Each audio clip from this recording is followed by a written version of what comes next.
ओम तथा तदस्तु सोमपाः सखे वज्रिन तथा कृणु यथा ता उस्म शिष्टये। वैसा वह हो हे सोम का पान पालन करने वालों, साथ देने वाले वज्रिन, वैसा करो जैसा हम तुम्हें चाहते हैं अभीष्ट के लिए। ये ऋग्वेद के प्रथम मंडल के 30वें सूक्त का 12वां मंत्र लिया गया है। लेकिन वो गई, लेकिन उन्होंने उनका मन रखा, उनको बलात् रोका नहीं उन्होंने, है ना। और फिर उसके बाद की कहानी हम सबको पता है। आप त्रेता में अगर आकर देखो, भगवान राम जब माता सीता वो स्वर्ण मृग को देखती हैं, तो कहा गया कि ऐस करने के लिए, काम भ्रष्टता के लिए कोई स्थान नहीं। तो इसका बहुत बड़ा तात्पर्य है यहाँ पर। जैसे आप देखो भगवान राम त्रेता में आप देखो, जब वो माता सीता को समझाते हैं, वो जिद करती है कि स्वर्ण मृग को लेकर आओ, अपन अयोध्या ले चलेंगे। तो वो बोलते हैं कि देखो ये प्रकृति के विरुद्ध है, ये जो तुम बोल रही हो कि स्वर्ण मृग है, वो प्रकृति के विरुद्ध है, क्योंकि ऐसा कोई मृग नहीं पाया जाता, ऐसा आज तक हुआ नहीं है, हमने नहीं देखा। लेकिन तुम जिद कर रहे हो। तो बहुत समझाने का प्रयत्न करते हैं वो, लेकिन वो नहीं मानती, तो आखिर वो उनका मन रखने के लिए जाते हैं। फिर उसके बाद भी जब भगवान राम की आवाज निकाल के जो मारीच रहता है, वो चिल्लाता है सीते लक्ष्मण बचाओ, तब वो बोलती लक्ष्मण जी को। तो लक्ष्मण जी भी मना करते, कि बोलते कि ऐसा हो ही नहीं सकता, क्योंकि मैं भैया की शक्ति से परिचित हूँ, कोई उन पर ऐसा, वो इतने शक्तिशाली है कि मैं उनकी वीरता से परिचित हूँ, ये गलत है। आप रहिए, मुझे आपकी सुरक्षा में तैनात किया गया है, तो आप मुझे यहीं रहने दीजिए। लेकिन वो तब भी नहीं मानती, आखिर उनको लक्ष्मण रेखा खींच के जाना पड़ता है।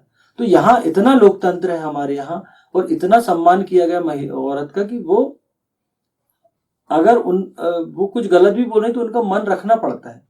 तो यहाँ ये अधिकार तक देता है ईशान, कि आपको औरत का इतना सम्मान आपको करना है। लेकिन ये सम्मान कौन करेगा?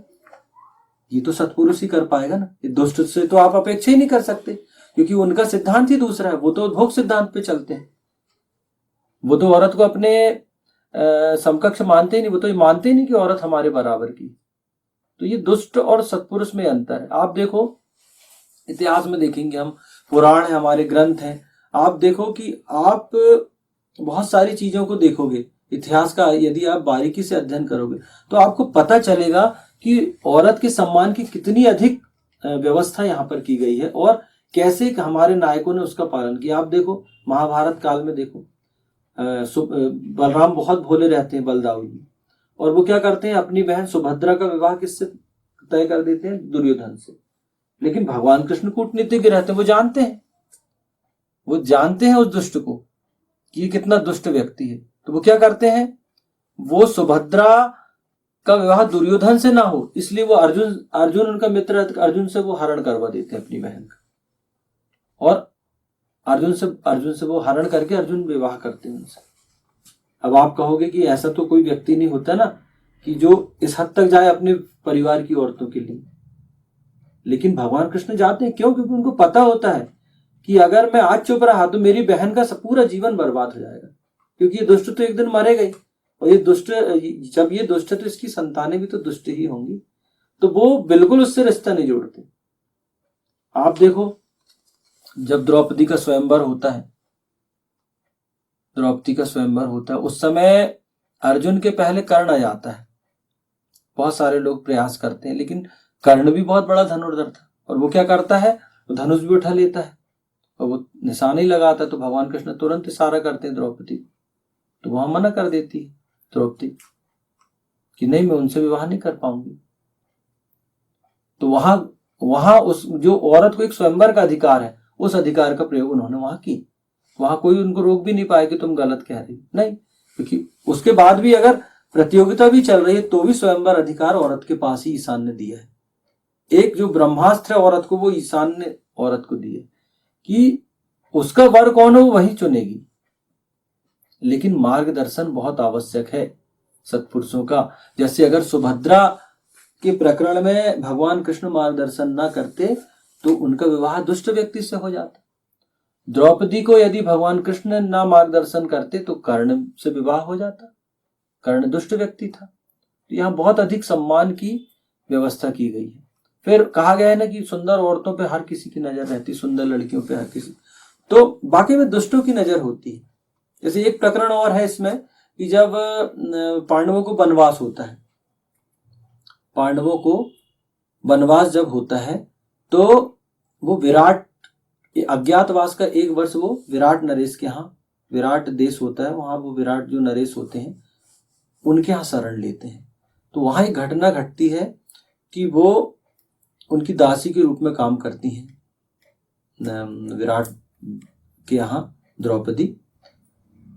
तो वहां जो विराट का जो साला होता है, विराट नरेश का जो उत्तर, उनका राज को उत्तर का मामा, तो वो देखता है द्रौपदी को तो उसकी सुंदरता पे मोहित हो जाता है और वो येन केन प्रकार नहीं चाहता कि मैं उसको पाकर ही रहूंगा। उसको बहुत समझाती है द्रौपदी कि आप ऐसा मत करो, मैं विवाहित स्त्री हूं, लेकिन वो नहीं मानता। आखिर अंत में वो मजबूर हो जाती है तो वो भीम को उसका वध करना ही पड़ता है। आखिर भीम अर्जुन ये मिलकर उसका वध करते हैं।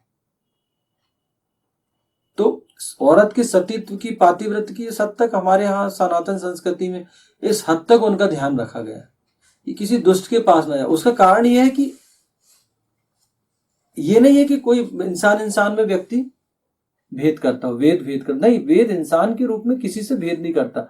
वेद के नियम, सृष्टि के नियम दुष्ट और सुकृत, सत्पुरुष और दुष्ट, इन पर भेद करते हैं।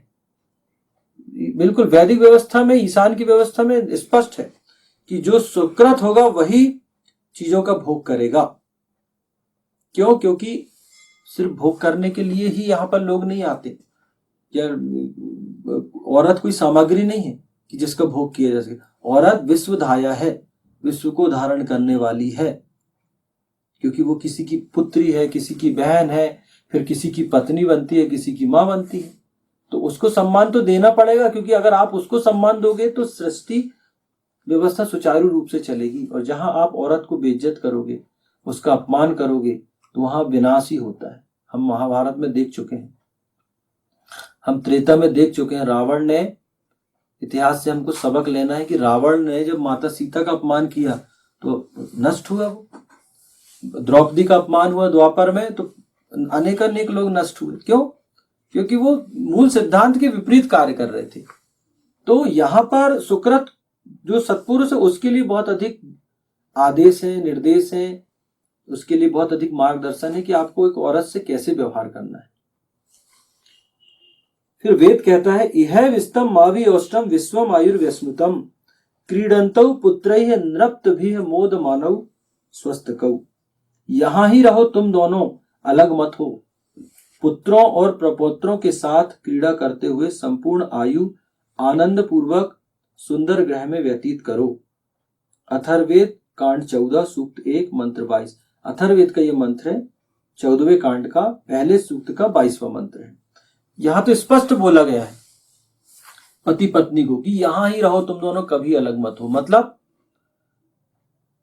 किनके साथ? पुत्रों के साथ विवाह करो, पुत्रों को जन्म दो, फिर उनके पुत्रों की शादी करो, नाती पोतों के साथ, प्रपोत्रों के साथ क्रीड़ा करते हुए आनंद पूर्वक संपूर्ण आयु एक दूसरे के साथ सुंदर ग्रह में व्यतीत करो। अपने ग्रह को इतना सुंदर बनाओ, वहां का वातावरण की वही स्वर्ग लगने लगे आपको, और वहां आप जीवन व्यतीत करो कभी। और पहले क्या है? यहां ही रहो, कभी अलग मत हो। मतलब तलाक के लिए यहां कोई शब्द ही नहीं है, तलाक की बातें ही नहीं करता। हमारे सनातन संस्कृति में तलाक होता ही नहीं था।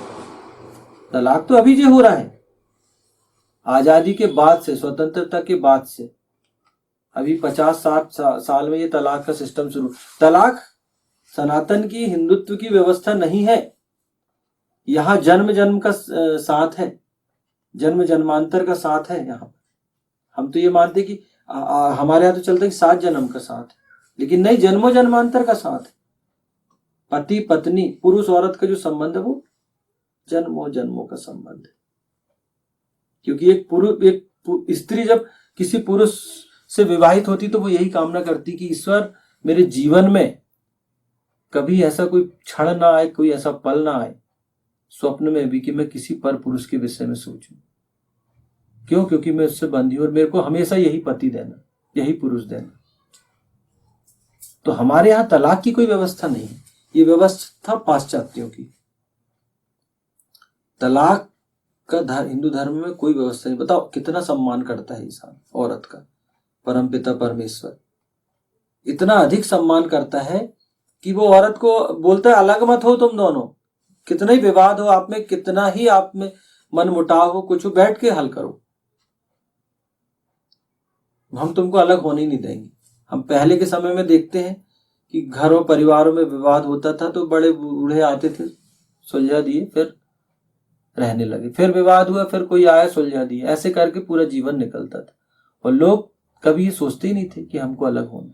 तो ये कुछ चीजें जो है वो हमारे संस्कारों में है, लेकिन सिर्फ संस्कारों से नहीं होता ना, उसके लिए इंद्रियों को आपको वश में करना पड़ेगा। और यहाँ मूल बात ये कही गई है कि ऐसी औरतों के विषय में चर्चा की गई है इस पूरे मंत्र में जो इहलोक का नॉलेज ज्ञान रखती हो, परलोक का ज्ञान रखती हो और विदुषी हो।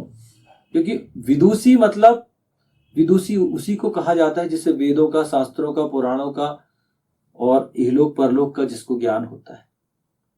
ऐसी औरत को हमारे यहाँ विदुषी स्त्रियां कहा गया है। हम इतिहास में देखते हैं वेदों को जानने वाले गार्गी, मैत्रेयी ये थी। हम माता सीता को देख, वेद औरत का, महिलाओं का बहुत अधिक ध्यान रखता है हमारी संस्कृति में और उनके सतीत्व पातिव्रत्य पर बहुत जोर दिया गया है कि वो कहीं खंडित ना हो, उसको बचाने के लिए सब प्रयास करना है। तो हर स्त्री का हमारी सनातन संस्कृति में बहुत अधिक सम्मान है।